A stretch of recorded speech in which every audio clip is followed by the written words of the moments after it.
Sembe Anzanga, assista la Brada, catechista, socoleri 11, membro della committee, famosi indino 11, a tate di Amaya, chiamata di Assungana.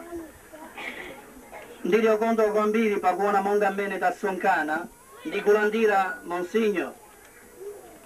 Muguzia monga bene aliense, all'indicidio che dione a Culuao.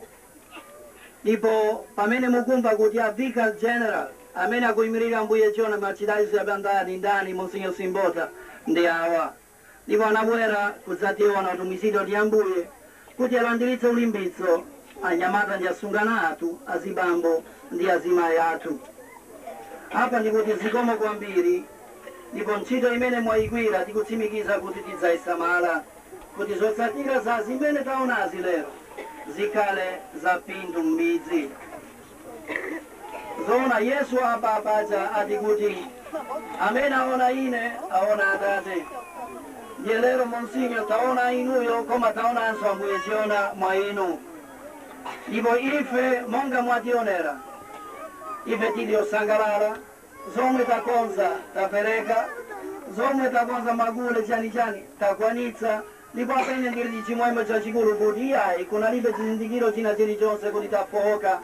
Kada koma Mationa, apandi a Cristo con pandula, senta, famosi di Naitete, Tundu, Ciali Sanambiti, di Ponso, Sanjica, Sanzale, Sambani, Nacitukula, Naminga, Naiwala, Puti.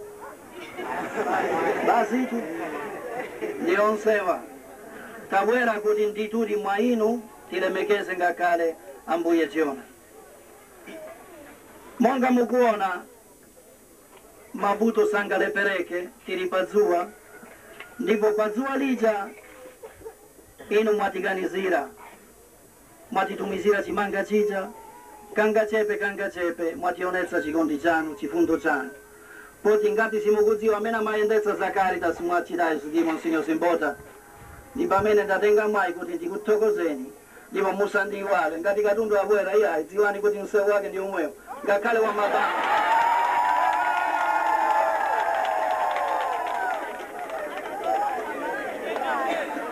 Coca.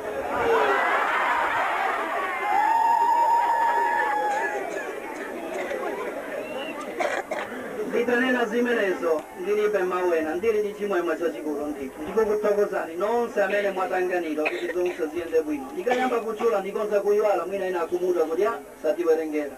Nonse ndito, azibambo ndi azimayi, anyamata ndi asungana, akulu ndi anaona. Chifukwa ndikudziwa kuti anyamata ambiri anathandiza. Ndiye zikomo kwambiri, mtima umene monga manena kawiri usausiye, upitirire. Ndiponso umodzi umene unaoneka lero. Ukhale choncho, ukulepe, kuti dziko lathu likome, parisha tuyende patsogolo. Ndiye nditanena zimenezo.